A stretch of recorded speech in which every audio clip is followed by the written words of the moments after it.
chat. Before we get started with everything, I always ask you mamas to just let us know a little bit about you so I can get a sense of who's watching, who's joining, who's ready to talk, all of the things we have to talk about right now. So please let me know where you're from, how old your kids are, how long you've been following NJ Mom, and please let me know if you're new here because we always love to see new faces and kind of find out how you guys heard about NJ Mom and what you're anxious to see and talk about. So hello, hello, hello. I'm going to be checking the comments as folks start to come in. Hey, Nicole, how are you? Good to see you. So, of course, today was a big day for many. Happy first day for those whose kids started today. So please let me know if today was your kid's first day or maybe even last week. Would love to hear how it went. And I know that there is a lot to talk about in that avenue. So that's part of our chat tonight with our guests. I'm really excited about. This is a topic that a lot of you have asked us to kind of just address and delve into. So we're going to be speaking with a friend of mine who is a specialist and really will have some great insight, I think, for moms with kids with special needs. I'm going to bring her in just a little bit. But if you're just joining us and just coming on into the chat, hi, hi, hi, welcome. Please let us know a little bit about you as a mom and a little bit about where you live in New Jersey and how long you've been following us. So welcome, welcome. While we do that, I will just tell you a little bit about me if you're new here. I know we had a lot of new faces last week, so maybe some new faces again this week as well, hopefully. For those who don't know me, my name is Marissa. I'm the host of NG Mom TV, where we really get a chance week to week to connect with moms all over New Jersey by hosting these live social media chats and check-ins. I have 3 little ones at home with me as well, so I'm right there in the thick of it with you. My oldest son started pre-K today, back in school, which was really interesting. And my younger 2 are at home with me. We decided to keep our little guy at home. He'll be 3 in October, and then our daughter's 1. So not yet school age, but a little bit about my life at the current moment. So for all of you who started today, whether it be in person or remote, I hope it went as well as possible the circumstance. So please let us know in the comments as we welcome on in everybody and start to get started here. If you are new to the chat, I always start this every week by just giving a shout out and a thank you to all of our essential and frontline workers. We started doing these chats back in the spring when the pandemic was still pretty fresh, and we have been thanking our frontline workers every week and just taking a second to give you all a big just moment of appreciation that you so rightly deserve. I know, things have calmed down a lot in terms of the hospitals, but a lot of essential workers working through all of this whole time. So whether you're in the hospital, first responder, working in the grocery stores for months now, whatever it is you do, we thank you. And I know we have some moms who are also on the front lines healthcare system who always join us. So if you're watching tonight, your weekly thanks. We also do a couple other things week to week, just to kind of let you guys in on a little bit about what we do on njmom.com and some new things that we're covering. We are an RWJ Barnabas Health partner, and we always like to let you know about a couple cool things that they're up to. We've been covering a lot of that on our social feeds. You may have seen it. 2 great events, really important events. If you haven't heard about, we have links to them on the site. And we're going to be dropping links here in the comments of the chat the whole time we're talking, so please look for those. But 2 awesome events happening soon. We have the Run to Honor Healthcare Heroes with RWJ Barnabas Health and the New Jersey Devils. It's a really fun event.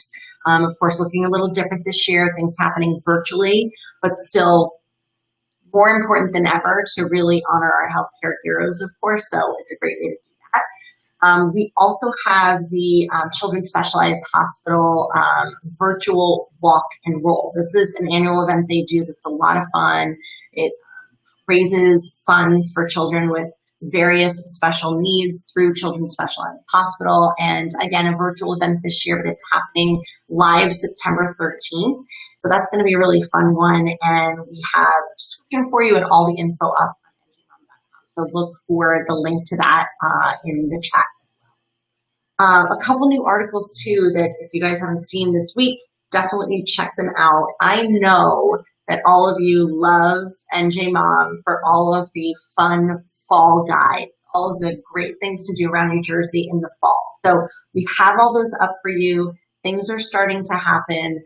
We were talking a little bit about some of those last week, so please let me know if you've checked out any of the things that we've mentioned on the site. Give us your take on it. Let us know how you thought it was. But we have all your favorite fall guides, everything to do with your family. And I think right now, I know for me, we're looking for things to do to get outside that are socially distant and, just injecting a little bit of fun into the weekends as best we can right now. And fortunately, the weather's still beautiful and we have plenty of time to do that. And there are so many great gems around New Jersey for all of that. So, some amazing ones up there. I'm already hearing from Nicole. You went to 3 silos. I saw those pictures and oh my goodness, the flowers are so stunning there. Absolutely beautiful. That looked like a lot of fun. So thank you for sharing that. Yeah, that was one that we were talking about as well on our post earlier this week. And it's gorgeous. I've never been there, but the pictures make me want to go like now. So thank you. I hope it was fun and I hopefully you had a good time. A couple other things I want to just tell you guys about. If you are new, a new follower, and please let me know if you are, we do a series every week, every Monday called NJ Mompreneur of the Week, where we highlight and feature a mom, an entrepreneur here in New Jersey who's doing something amazing and trying to juggle being a fantastic mom with owning a business, running a business, being an entrepreneur. So we always highlight some really interesting, incredible women. This week is no exception. I loved reading this article. This is Allison Diamond, and she's with Pail. And I just found it so fascinating because this is basically like an eco-friendly diaper pail system. So moms with babies, I know you feel me, and really toddlers too. This is needed out there. And I just really enjoyed learning about how she got started in this and the concept of inventing something. So not only being an entrepreneur, but actually coming up with a product and invention that is new to people out there. So super interesting read. Definitely check it out if you haven't. We also weekly do a great roundup that I know all of our NJ Mom Squad absolutely loves. And it's just 7 kid-friendly things to do this week. So I know that as the weekend approaches in our house, we're always talking about, okay, what's the plan? And like I mentioned, some of the fall activities are starting now. So there are a couple fall festivals happening. Apple picking season is right around the corner and really, I think, here in some parts of New Jersey. So check that out because we have some ideas for you if you're looking for something to do now that, the summer is sort of winding down. Maybe you're looking for something a little more chill to do this weekend. Activities, ideas there. Oh, I just wanted to say hi to some people here. I see some comments coming in that I might have missed. Hello, Nikisha, the Mom to Mom program. Happy to have you with us. Hello. Karina, how are you? Good to see you. Thanks for being here. Oh, and Nicole, yes, Liam is too with special needs. I know that, this will be really helpful for all our special needs moms tonight and families who have children with various special needs. So just to get our guest here in just a few. We're going to bring Stacey in just a minute.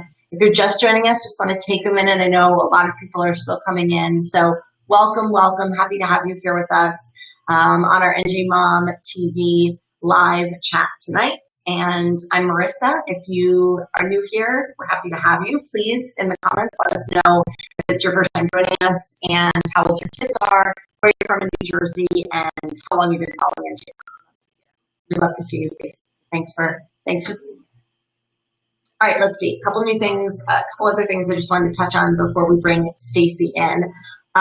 This is a great article right now because I know a lot of us are a little stressed out at the start of school year. We've been talking about this each week.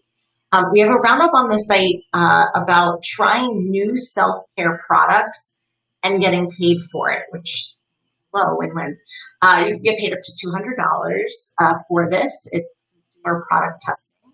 And so we have that up on ngmom.com. Give it a look if you're looking for a little Zen moment in the day and you want to earn a couple extra bucks doing it. I mean, can't beat that, right? So that is up on NG Mom. We also have our NG Mom Adventures of the Week, which is a weekly series we do. And personally, one of my favorites because I love to see all your cute little kids doing all sorts of fun things around New Jersey. It always gives me ideas for my own family and for my own kids of cool things to check out and activities to do. So thank you for sharing your photos with us always. We use those photos for those roundups like Adventures of the Week and others. And we love to highlight you and share your families. So you can always share your pictures with us using the hashtag NJMom or just at NJMom on Instagram. We also choose 5 photos for our cover photos of the week here on Facebook. So please share. All you have to do for that is just comment a picture on the post about the cover photo. So thank you for sharing those, and always love to see these. I know we're seeing lots of back to school pictures on our feed today. That have looked very different, and I saw some really creative ones, hashtag NJMom, so thank you for sharing those. Oh, Sarah says, interested, I love to test products. Okay, so we're going to drop, we have that link right there for you up in the chat, so just a few above your comment, Sarah. If you click that, that will give you all. Hey, Athena. So good to see you guys all here with us. Okay, so we have a fantastic guest. Oh, Sarah, thank you. I love NG Mom. Thank you. We love you. Thanks for joining us tonight. So we have a fantastic guest here with us. Just a brief intro on my end before I bring Stacey into the chat. If you're just coming into the chat, this topic is something that we've had a lot of moms really sort of wanting to talk about, and that is how to help children with special needs through the pandemic in general, but really with this transition back to school. So I know so many of you have brought it up in comments in previous chats and things. So we thought, why not get a specialist in here who can really offer some insight. She's a mom too. She's a friend of mine. And I just think it'll be really helpful for a lot of you who are really looking for that. So please come with your questions. She's here to help. And before I bring Stacey in, I just want to mention as well a little bit about how we know each other. You know, why don't I do that when I bring her? I'm going to bring her in and we can talk about that as we get going. So bear with me. Here comes Stacey. Hi, Stacey. Hi, Marissa. How are you? I'm doing well, thanks. How are you? I'm good. So I was just about to fill all of our mamas in a little bit on how we know each other because it's a big part of our life and our story. I know many moms out there relate to this. If you all don't know, I lost my first daughter, Charlotte, shortly after her birth in 2014 at full term. And it was obviously a very devastating, shocking experience at the time. I was working at News 12. I was an anchor. Stacey reached out to me because she had also just lost her daughter, Ryan. And we've become friends. We've been friends ever since. I'm in awe of you as a mom parenting after loss, and also as an educator. So I want to open it up to you a little bit now that I gave that background a little bit for people to kind of know our bond. Just tell everyone a little bit about yourself, both professionally and personally.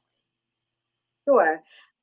So I have been in the educational field in both public and private schools for the past 18 years.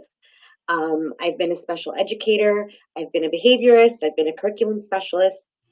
I've been working with kids with special needs since I'm actually about 17 years old. So this is just part of what's in my blood as far as my passion for education and children with special needs. So it's something that's very close to my heart. Another thing that's close to my heart is pregnancy and infant loss awareness.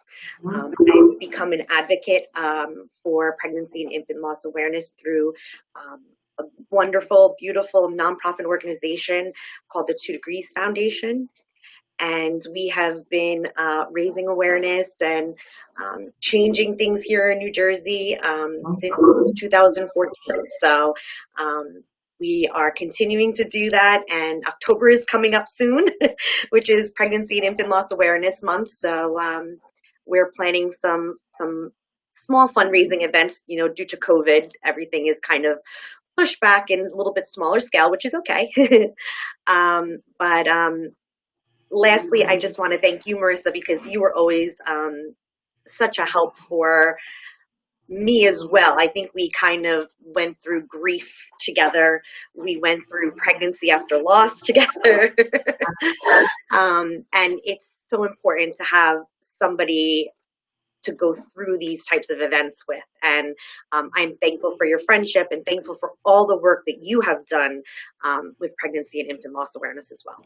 Thank you, my friend. I appreciate that so much. And I think, this sort of bond that we have, I feel like, it's so needed in motherhood in general, with whatever your journey and your path in motherhood is, and that varies so greatly.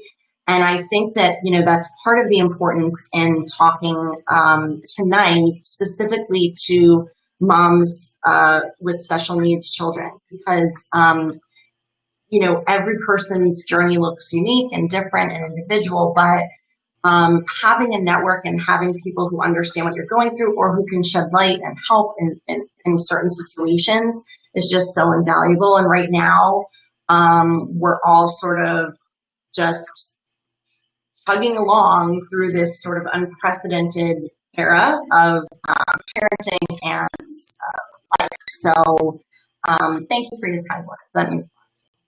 I'm already having some moms say that I really wanted to learn more since my son or my daughter or my child has special needs. So, Stacey, I think first, you and I kind of talked ahead of time about just some general tips, and you broke it down so beautifully, I think. It's the first week for many moms, so it's a tough week.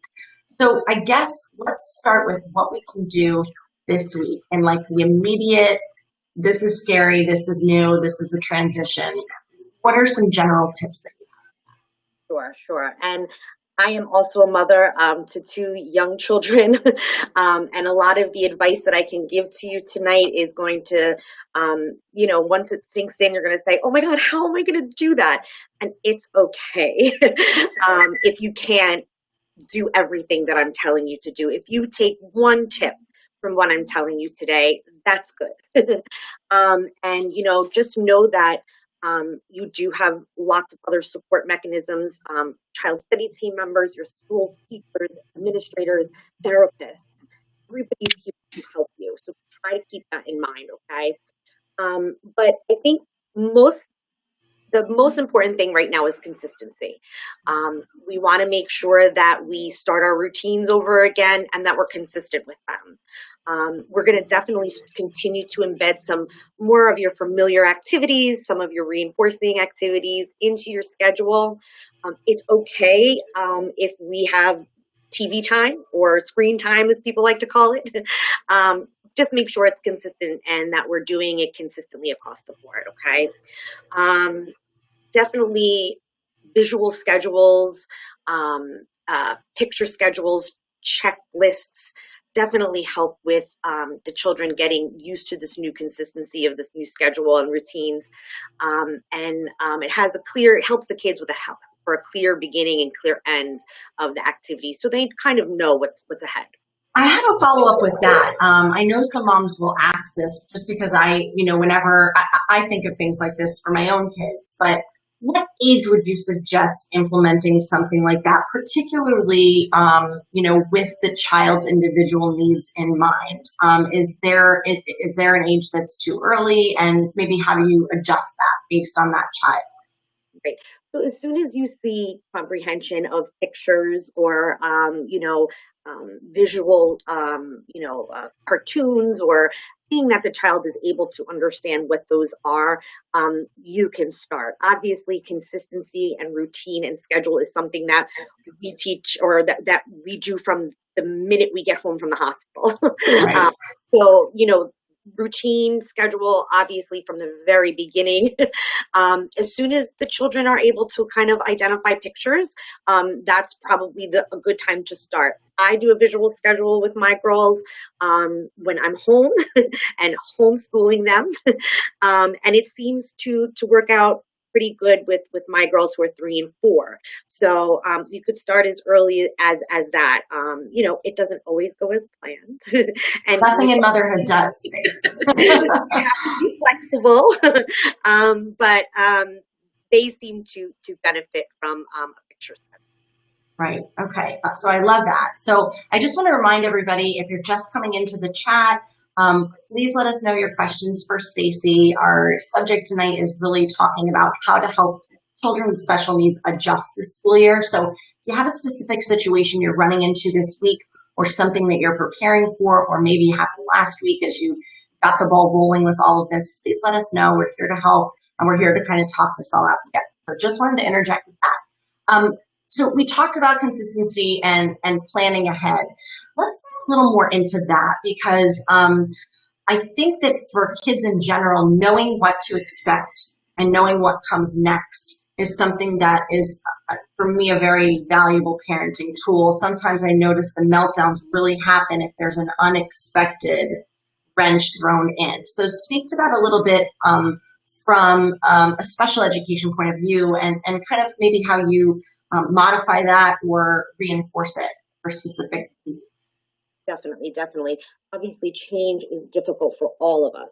But like you said, Marissa, children with special needs, it could tend to become problematic. I have found that giving the kids a sneak peek, if you will, definitely helps. So introducing new routines, new items, new people via pictures, stories, videos, games. There are so many different types of tools out there for children with special needs to help them get a little bit more of an understanding of these changes prior to going into it. And you definitely want to allow a good amount of time for these children to kind of get used to these things and to become familiar with these before just throwing them into a new situation. Right.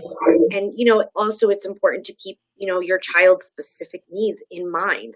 It could take 2 weeks, it could take 2 months, but whatever it is, it's important to use that time wisely and introduce as much as possible. For instance, I know a lot of parents have been talking right now about the masks. Right. And children that have sensory issues, or just children who are not familiar with masks. It would be a wonderful opportunity. There's so many social stories, and I can share a few of those with you free on the internet. That teach children about wearing a mask. And, if you were to read something like that with them daily, as well as using the mask, around the house and having the child see other people wearing the masks, it'll help ease the blow a little bit. Mm-hmm. Yeah, and we had, we do a weekly poll, which I'm going to talk about a little more in depth after our chat is, nearing its end. But in our weekly poll, if you saw it on ngmom.com, we asked parents who have children with special needs some of the concerns and some of the ways that they were preparing. And we did hear a lot about masks. One mom shared with us that her child relies on lip reading. So she, ahead of time, purchased window masks for the child's teacher. So I know that you must be hearing a lot of that within the special needs community. Are you able to share any examples of some things that parents are doing ahead of time that might be helpful for other moms watching? Mm-hmm. Yeah, so I mean, reinforcement is really important. So again, like I mentioned, just validating the child, telling them that it's okay. A lot of our children not only read lips, but also, look at our facial expressions. Right. We teach so many children, look at people's faces to tell what they're feeling. And now most of our faces are covered. Yeah. We can also, I mean, masks and, the face shields that a lot of people are using now could be a little bit scary. It could mimic a doctor's office where, a lot of children have fears.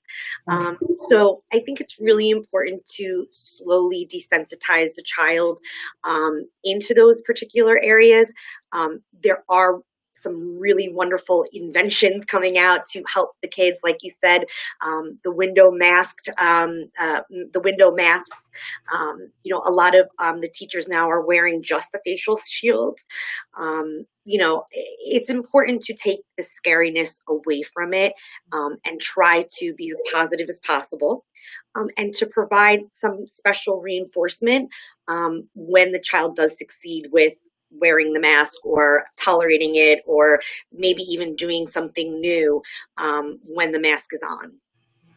So that, really like focuses on sort of the in-person or maybe the hybrid model. There are a significant amount of parents, even, of children with special needs who are doing everything virtually. Nicole, I hear you on that, all virtual therapy, 6 sessions a week with early intervention. That's a lot. She used the little mind blown emoji because yes, I mean, that's intense for any child, I think. So, any thoughts on just the virtual aspect of it and, tips there? Yeah, I mean, it's not easy.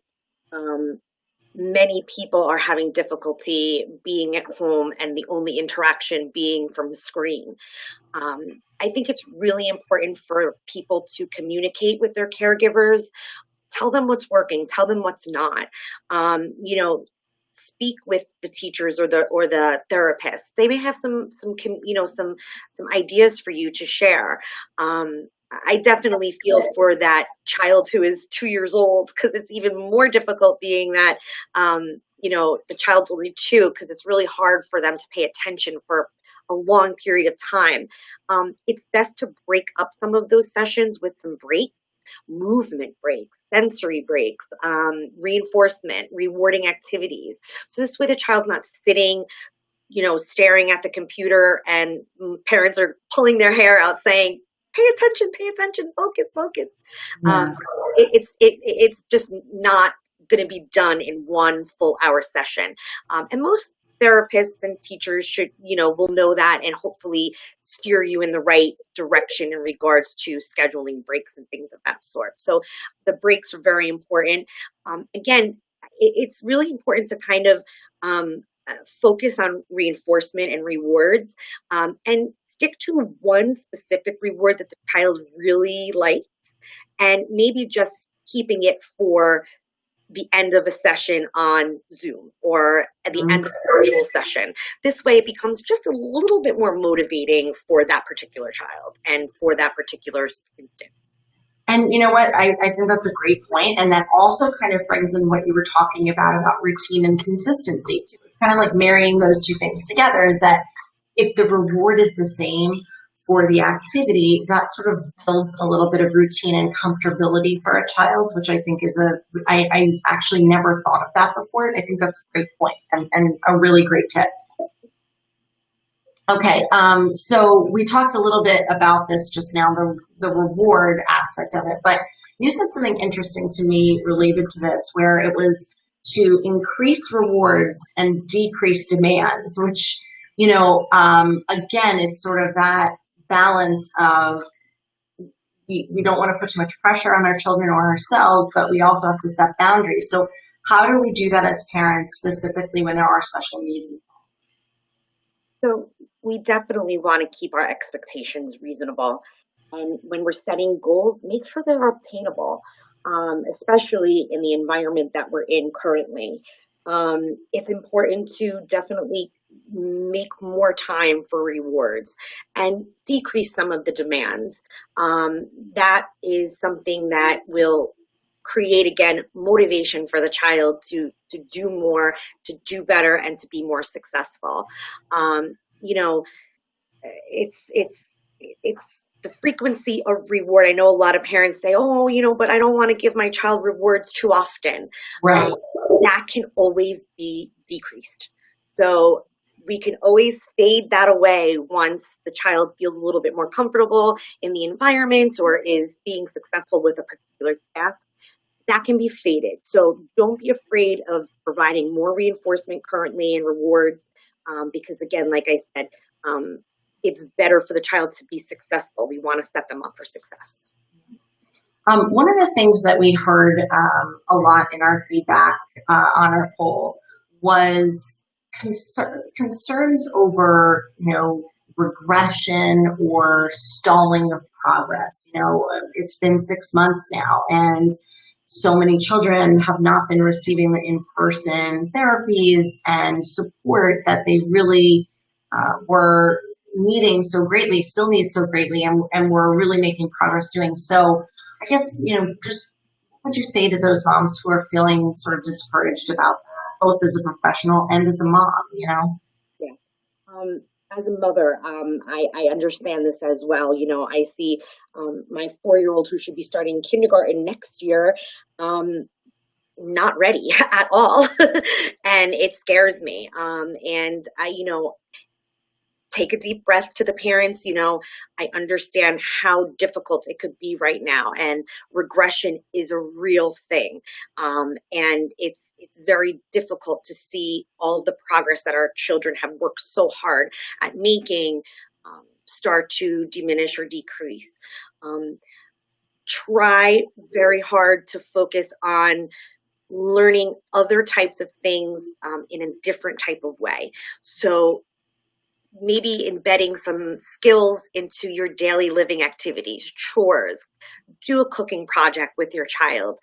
You can throw in some measurement, sit with your child and read a book with them. I feel like maybe this generation of children might be a little bit more okay with sitting at home and not being entertained 24/7, and maybe better at doing some of those life skills that a lot of us have forgotten about. So try to focus on positives. And learning occurs everywhere. Don't forget that. Even when you're on a walk outside, figure out a way, be creative to embed some kind of learning into that. It could be just even waiting for something. Those are the types of things that we have to kind of be creative with and look for opportunities to get our children to learn in those particular ways. So I think that's really important. So focus on, other opportunities for learning and rewarding those opportunities. I think that that's such a great way to think about it because, we as adults have been talking a lot about silver linings at this time and things we found to kind of, find these little moments of joy. And I think the same can be said for, the learning aspect of it. And I actually never thought of it that way, but learning how to kind of sit with yourself and be bored and learning how to wait. I mean, right now we're all sort of in this waiting period. It's hard as an adult to do that. And that's a skill that, is a challenge for any child, but certainly children with various needs or sensory issues or, any of that. Those are things that we can maybe just do in our daily life. And it doesn't have to be so formal and it doesn't have to be, coming from a classroom standpoint, but we can do that as moms, on our own, which I think is a really good tip. Life skills. Maybe you have a 6-year-old that knows how to sweep. That would be amazing. That's a great point. I love that. One of the things that you kind of touched on too is that, and this is something we've heard from a lot of our NG mom community, is frustration over communication and kind of how to, if you're doing virtual or you're doing hybrid, obviously like we're not seeing the teachers in person. So there's that is a big change for parents. And so what do you suggest as an educator sort of from that standpoint in terms of keeping the lines of communication open, specifically when it comes to like an IEP or some sort of individual plan that your child needs? What's the best way to go about that right now? Right. So, all children in New Jersey who are classified with some sort of special need has a case manager through their school district. For the younger children through early intervention, they have a case manager as well. It is definitely imperative that communication happens with both your therapists, your teachers, your child's study team, and the parents. This is the only way that we're going to be able to be successful. I know it's really difficult to pick up the phone and have, a 20-minute conversation with these people. Use email, FaceTime, anything that works for you it's, like I said, imperative that we continue to keep that line of communication open. Like I mentioned before, telling people what works, what doesn't work. There are options. Social workers may be able to provide you with some outside agencies that might be able to give you other help. Perform Care is one of those agencies. There are options, so it's really important that if you're struggling, to tell people you're struggling. If your tech needs are, if you have, tech needs at home, maybe you need an iPad or a computer. The districts are giving these to families right now. Right. So it's important to say that and say that you need these particular materials. I hate to say the squeaky wheel gets the oil, but really you are the advocate for your child. And you need to make sure that you continue to speak up for your child and their specific needs. Right. I think that that's something too we've been hearing a lot as we've talked about this school conversation with our NG moms out there, is that if you want a situation to go the way you want it to go in terms of this, that you have to speak up, because I know a lot of moms are really struggling with the format of things, and it's important to just verbalize that. So that's good to know. And Stacey, that you said that there are agencies who are there specifically for that. If a mom is not getting that communicated in her specific district, what's the best resource for her to go kind of find someone to be able to help? Mm-hmm. Well, there's Autism New Jersey. That is an amazing resource for parents.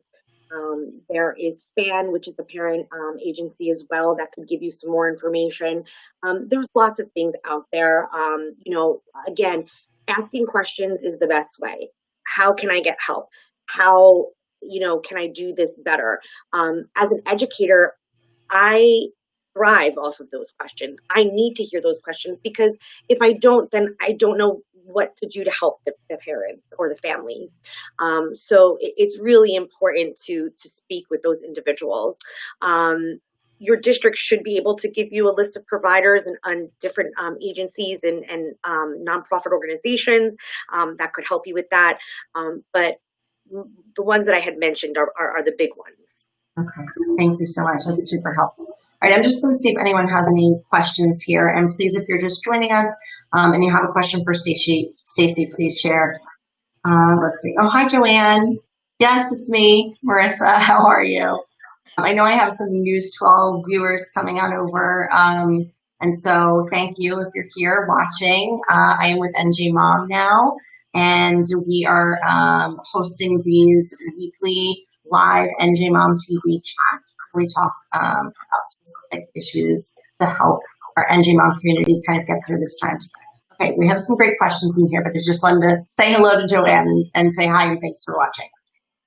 Okay, so Darlene says, I feel so overwhelmed being a single divorced mother, having to work 2 jobs, and now needing to get additional childcare to help with virtual learning starting next week. So many expenses. I hope the person I choose can deal with my son's lack of patience. He is under the spectrum. Any tips for Darlene in sort of having that conversation with her caregiver and kind of maybe setting that up to be a successful relationship for them? Yeah, absolutely. I mean, it's important to obviously choose somebody that has some kind of experience working with children on the spectrum. It wouldn't be fair to throw in just, somebody who's never worked with children like on the spectrum, to expect them to learn how and know how to deal with the situation. But patience is definitely something that we all have to work on.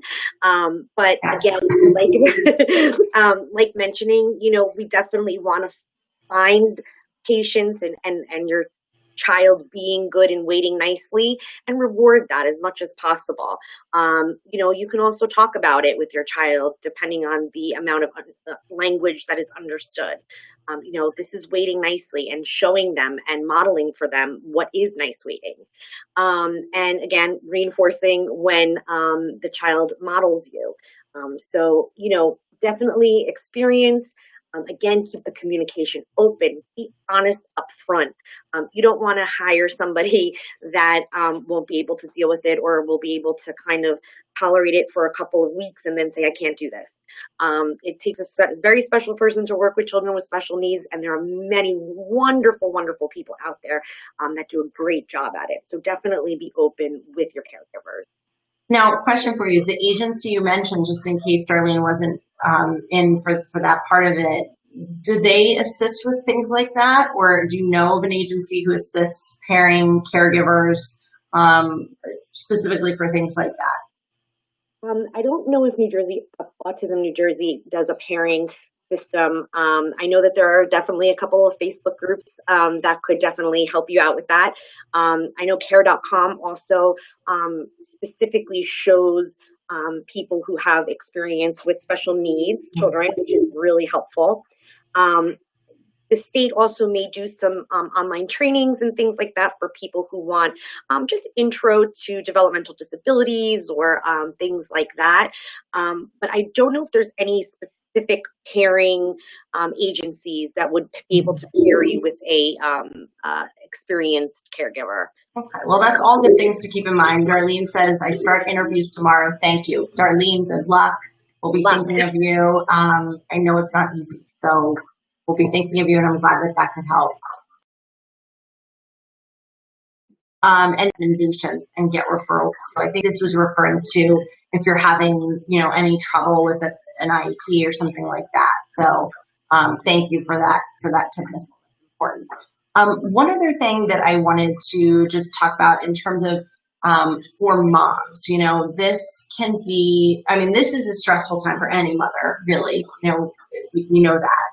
But for moms who are feeling, really overwhelmed with the expectations this school year and balancing their child's needs. Every mom wants their child to thrive. For moms who are struggling with that, and seeing that regression, like we discussed before, or just feeling down about kind of how things are starting off this school year.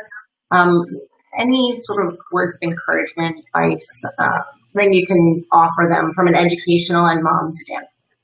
Sure. I think just like so many mothers, we tend to forget about our own needs and our own self care. I know that's a big topic. But we can't help our children unless we are in a good frame of mind. So I think it's very important to schedule time for ourselves, to talk maybe with another parent of a special ed child or maybe a therapist or, somebody who could kind of listen to your concerns. And so you can get it off your chest. Practicing deep breathing and allowing yourself to um, be okay with what you're doing, knowing that you're doing your best. And even if that doesn't look like much, it's enough. And I think that's really important for many moms, but specifically for moms of children with special needs. A lot of moms tend to get really hard on themselves and blame themselves for different things. Don't do that, please. It's not healthy for your child. It's not healthy for you. um, Find peace and positivity in some aspect of the day, and I'm sure if you look hard enough you'll find something. Oh, that's such good words of advice, I think, for any mom. But I hope that that resonated with moms who are, feeling that sort of weight start of this, at the start of this. So, in terms of like the hybrid model, I know we spoke pretty in depth about in person and virtual, some tips for preparation. Um, when a child has trouble kind of switching things or change, it can be a problem for some children with special needs or difficult.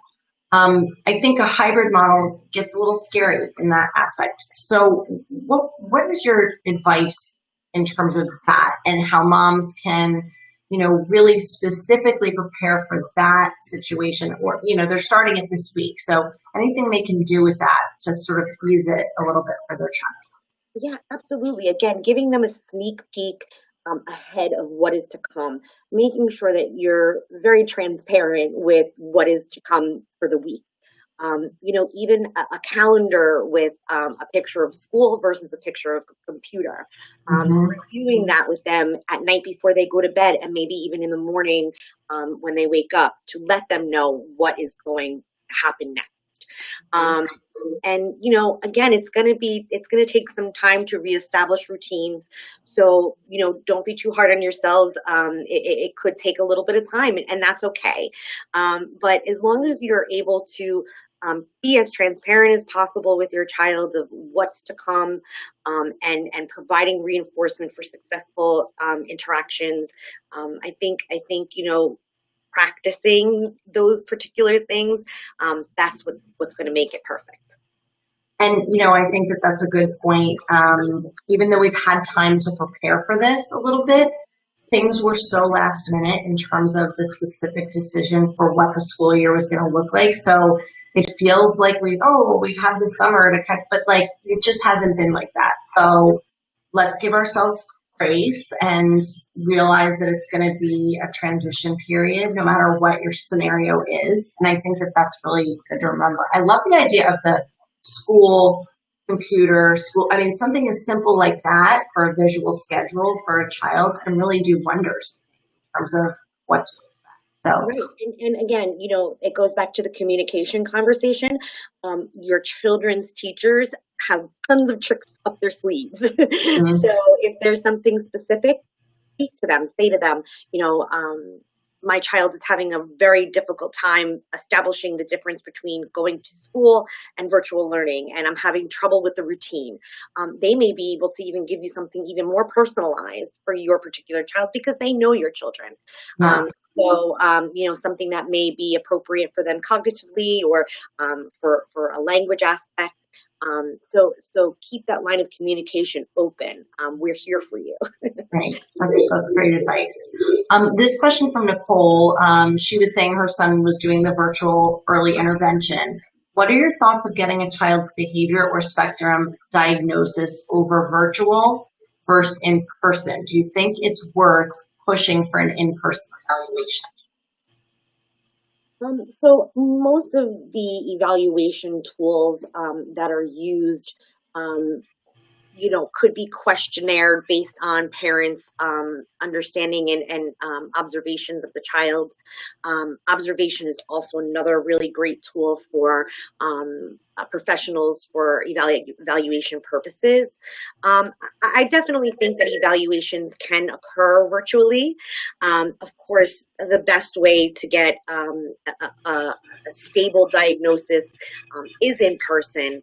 But if that's not something that can be done, I do think that it could be done virtually.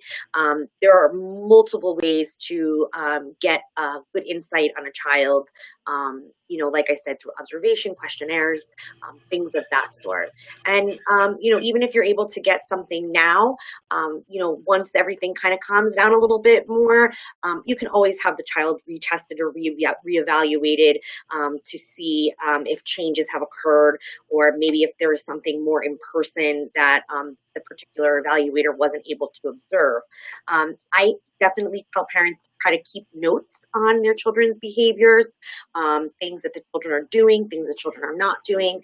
So this way, when it comes time to speak with that evaluator, virtually, you have the list right there and ready for you to go. So it's really important to keep your notes, up to date and pretty clear, and let the individual know what you're seeing. Yeah, that's important for sure. And, my follow-up to that is, if I were thinking about this, I would think, well, my child, especially younger children, the attention span virtually, like if it were a child who was older maybe, but like for a younger child, do you still think the virtual aspect be effective if you're talking about, a 2-year-old, someone that young? Yeah. The younger the child is, the more difficult the virtual anything is going to be. Right. But like I had mentioned, there are some evaluations right now that are only based on parent questionnaires. Okay. Parent is the best person to judge what a child does and what a child doesn't do. You're with your child 24 hours a day. But there are other things that maybe parents don't see, especially, if they are not familiar with the typical developmental patterns of a child growing up at age 2 and 3, 4. But I think right now we have to really fully understand that we're looking at safety here. If an agency is unable to come into your home, there's a reason for it. It's safety. It's keeping everybody healthy. So if they have to do something virtually, it's not because they're trying to be difficult. It's because they want to try to keep your family safe and healthy, and also the therapists or providers healthy and safe as well. There are thousands and thousands and thousands of New Jersey children that need support. So if you can imagine how many people one speech therapist sees in an early intervention situation, it could be up to 20 cases. So, those people are going into those people's homes every day. Right. So, you may want to think about, Yeah. is the most safe situation? Maybe virtually is the best thing right now. And like I said, once things quiet down a little bit, and we're able to come back into the homes, we can look at those things that weren't seen. Videotaping too. I think that's also another great way to maybe monitor your child's progress or see different things. So if your child is engaging in some kind of behavior that you're questioning, videotape it. You can show your pediatrician. You can show your early intervention case manager. You can show your child's teacher. I think that being able to see those things from the inside out is definitely helpful. I think that was a great answer. Hopefully that helps sort that out. All such good information. Stacey, anything else you think, is kind of just a parting thought for moms to kind of think about in terms of their child's special needs and really how they can be gentle to themselves through this time? Yeah. Practice makes perfect. I think, if we fail, we need to learn from our mistakes, look at the situation, see what went wrong, see what went well, and try again. The more we practice, the more we get that much closer to success.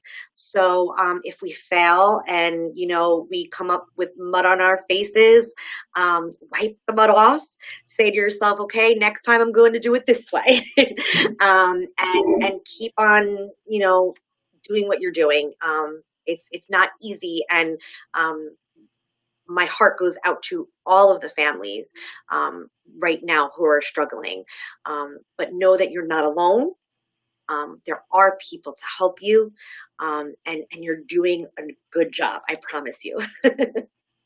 Thank you. And a huge thank you to you for all that you do and, just the passion you give to your work, because this, this is testament to that, just all of your great advice. I just want to chime in real quick. Melissa's saying, I'm sorry I missed this. Can we invite Stacey back? Melissa, if you have questions, please, I'll have Stacey hang on for just a few more minutes if you have any specific questions to your situation. But feel free to rewatch this just for all of our mamas watching. If you know of a mom who could have, really used some of that light and advice and insight tonight, you can share this with her. This will be saved on our Facebook page and our YouTube as well. And you can watch anytime from start to finish. So if you didn't miss it, you can watch the whole thing. And if you have a question for Stacey, please let us know. Stacey, how are your girls doing with this week? I'll ask you that in the meantime, just for a little personal insight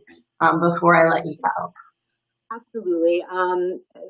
Girls are okay. Having a 3-year-old and a 4-year-old is challenging.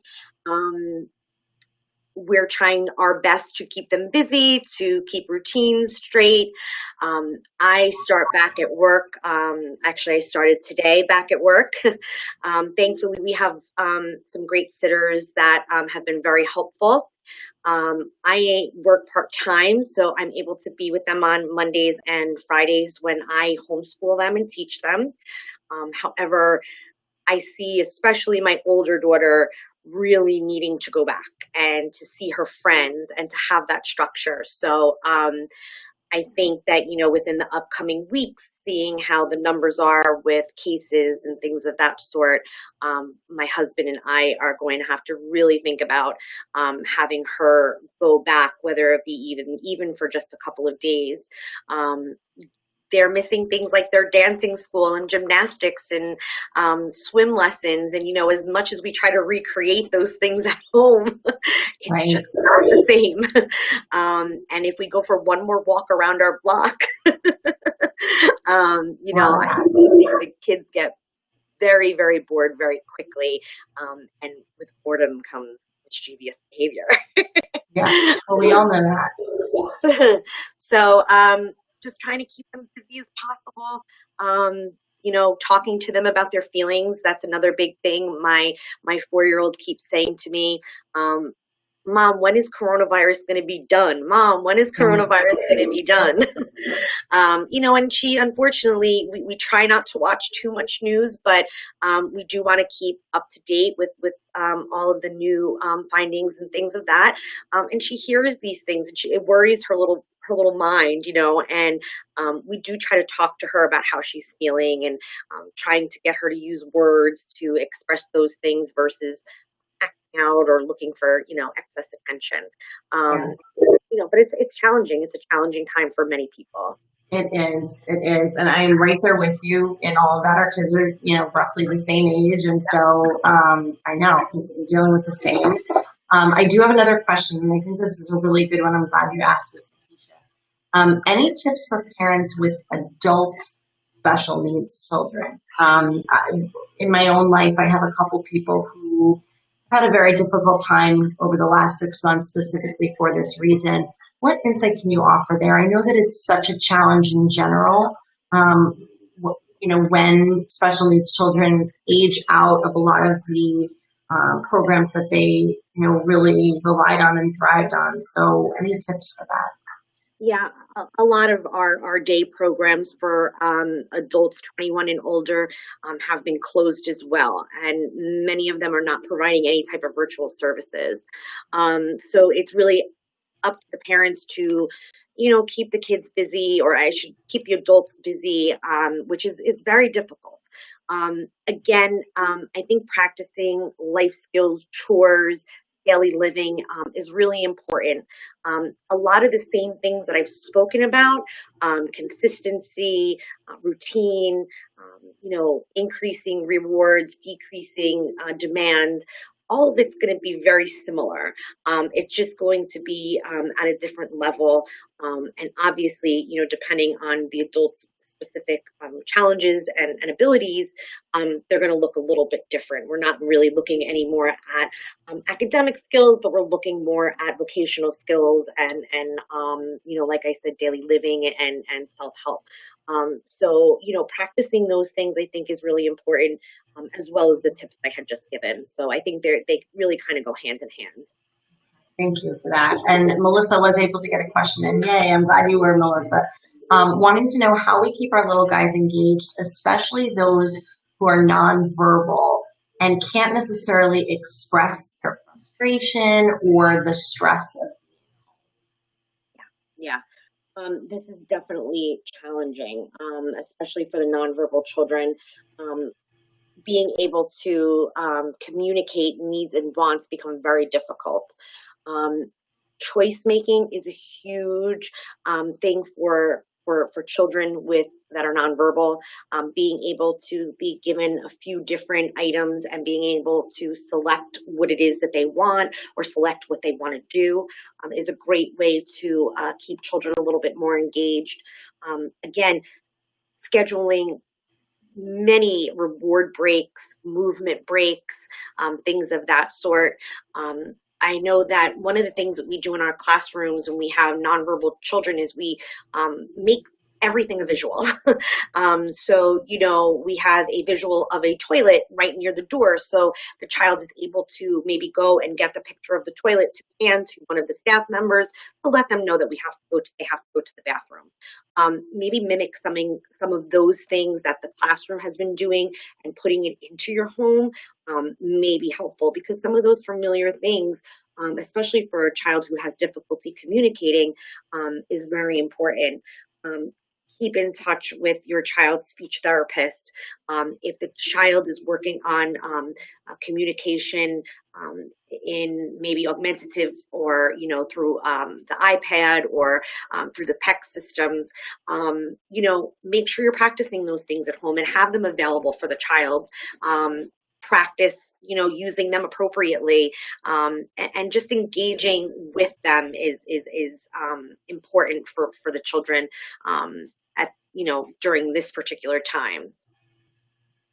Thank you so much. That's great. All right, I'm glad Nikisha said I'm on the right track. So thanks. So that's good to hear.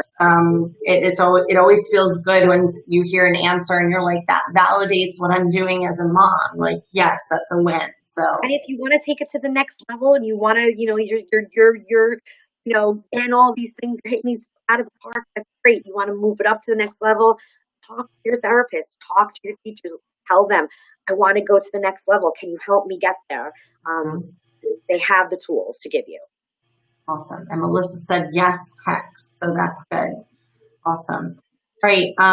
If anyone else has any questions, please let me know now, because I'm going to let Stacey go. I want to be mindful of your time, but I really, truly appreciate you being with us. This was really helpful, and I'm just really grateful that you were able to share so many great tips and just real life takeaway scenarios to moms who are doing so much right now and trying their best for their kids. Yes, and Melissa says, as always, advocate, advocate, advocate. Stacey, Melissa, when you watch the whole thing, you'll see Stacey spoke a lot about that, and I think that that's just such great things that's such a great mantra to keep in mind for all moms, really. So Stacey, thank you so much. Really appreciate you joining us tonight. Thanks so much, Marissa. All right, we'll talk soon. Have a good night. Bye-bye. Bye. So thank you guys so much for being with us tonight. I thought Stacey just really gave a lot of great tips, and I know that you did too, just based on all of your comments and readings. So thank you, thank you. We always love to hear what you guys want to talk about and see and hear about, guests that you think would be insightful or important to have featured on NG Mom TV. Please let us know. This is how we had this chat, actually, from you guys saying, like, I'm struggling with this. My child has special needs. What do I do about this? Or what are other moms doing? So this came from your suggestions. And so we were really happy we could bring Stacey on and kind of have this time for you guys to ask questions. So if you're thinking of anything else, or you have someone in mind that you feel would make a great guest and be really helpful to the NG Mom community, please let us know. You can write in the comments. You can send us a message. Just give us your take. We always love to hear that. One other thing, I know I mentioned this earlier, but I just want to make sure you guys, if you haven't seen it, see our weekly poll up on ngmom.com. we are doing a weekly poll on the site related to our NJ Mom TV topic. So this gives us really a way to kind of know what you guys want to hear about and talk about. Again, we love your feedback. It's one question, so please go take it. We change it every week, and you can stay tuned for that for what our topic is. We have the links to everything in the chat here that we talked about, all the new articles and things like that. If you missed it and you want to scroll up, click on those, some great fall guides, all that stuff I talked about at the beginning of the chat. If you missed it, go back to the beginning and watch, and you can click those links for all that. So that is it for us tonight. Thank you guys so much for being here. We always love to see you. I'm so glad I'm seeing you all. Oh, you learned so much. Good. I'm so happy. Thank you, Nicole. Thank you for being here. All right, awesome. And the link to the poll is in the chat comments as well. So thanks so much, guys. Have a great night. Good luck with the rest of the first week, if it is your first week. And if you're starting next week, we wish you well. You got this, mamas. All right, have a good night, everybody.